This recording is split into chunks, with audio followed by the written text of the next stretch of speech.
All right, so now as far as how to actually use that union intersect and minus in a way beyond just what the book does, definitely you want to go back and look at the book's solution, but I am going to show you a fairly canonical one from the land of Oracle. So in my database, I remind you guys I have an HR schema and have the employees table. And you can see, again, this is just a list of the employees in that table, right? And of interest right now is the employee ID. Now, this table is the people in their current positions. It's in their current positions. So we know that that this person here, Nina, is a vice president. We know that this person here is currently a manager. What happens if they change jobs?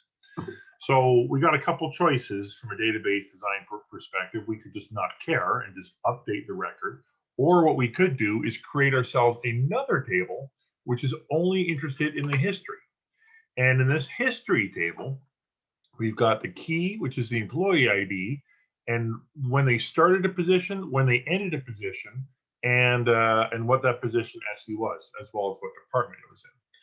So to make this a little bit more interesting, let's notice that we've got here 101, right? Here's 101, employee number 101.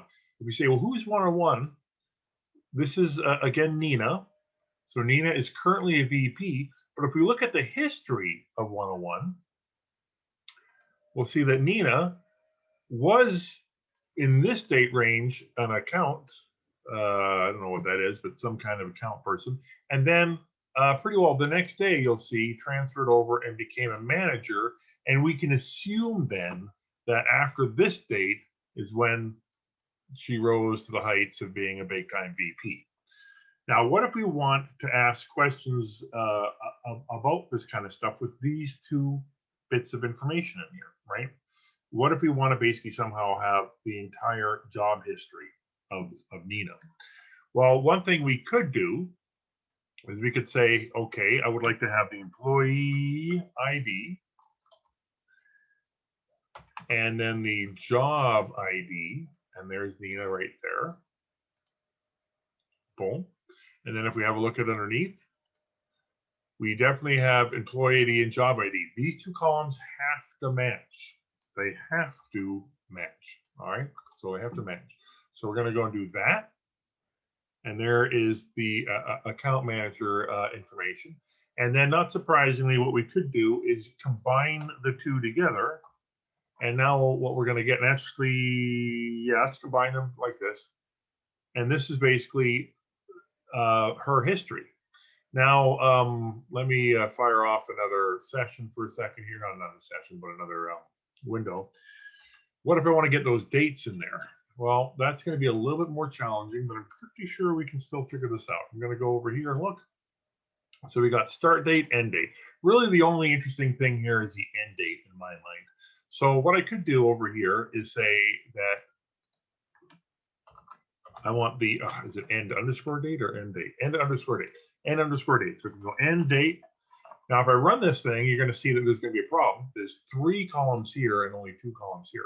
I need to put in an end date, or at least until, right?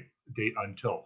Well, you know, that field doesn't exist in employees, but what I could do is suppose that the sys date, which is Oracle's way of basically telling what today's date is, they're basically doing that position up until right now.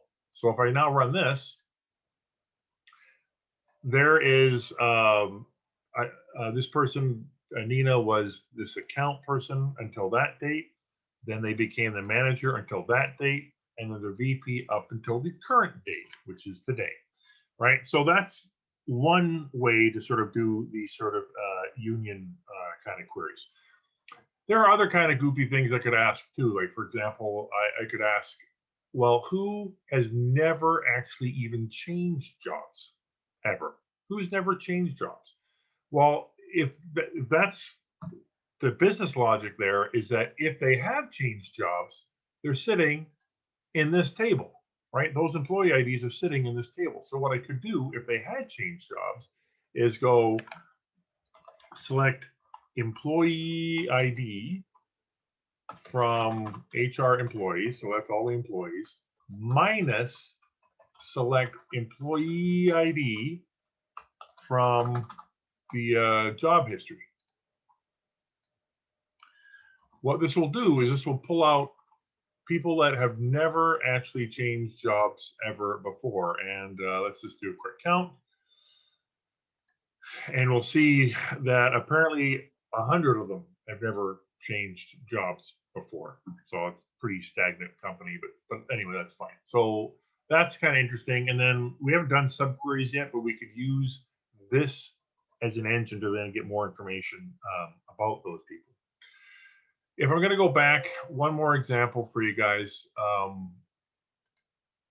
Let's say I want to find out who is it now? This person here. Okay, so 176. Let's have a closer look at 176. So here's 176. 176 happens to be a sales rep. Well, 176 was a sales rep, then got promoted to become a manager, and is now currently a sales rep. So that would be an interesting query, right? That would be an interesting query. I could basically probably do an intersect maybe between the two, basically intersecting. Yeah, that's what we'll do. That's what we'll do. So I'm going to go and give me the job this guy, the job ID, and this one, if I said intersect, this will give me the matching pairs of those to the matching pairs of these. And we're going to go, and there's 176. And apparently 200 also had a similar career trajectory. So that was sort of my take on just showing you guys sort of unions, intersects, and intersections. Well, unions, intersections, and minus. Sorry, unions, intersection, and minuses. I didn't show the union all here. Mostly, I couldn't think of a good business reason, but there are. I'll tell you, the union all was the one I've actually used the most. So it's basically when you just don't care about duplicates. You want this set of data combined with this set of data. And if you're going to say, well, hey, Grant, what if like I now want to know the salary or whatever, and there's a salary in the below field, in the below query, you got a couple choices. You could basically hard code something in there, right? Oops, no, you can't. You can't do that. Excuse me, you cannot do that because this set wouldn't match this set. So honestly, at some point, what I would be tempted to do here, and we'll get to this when you're talking subqueries, but I'd probably make this the engine to a subquery and go from there. All right, so that's kind of what I want to show you with, that's what I would have shown you, have the power knocked out of me. So there you have it. You should be now set for the assignment awaiting you.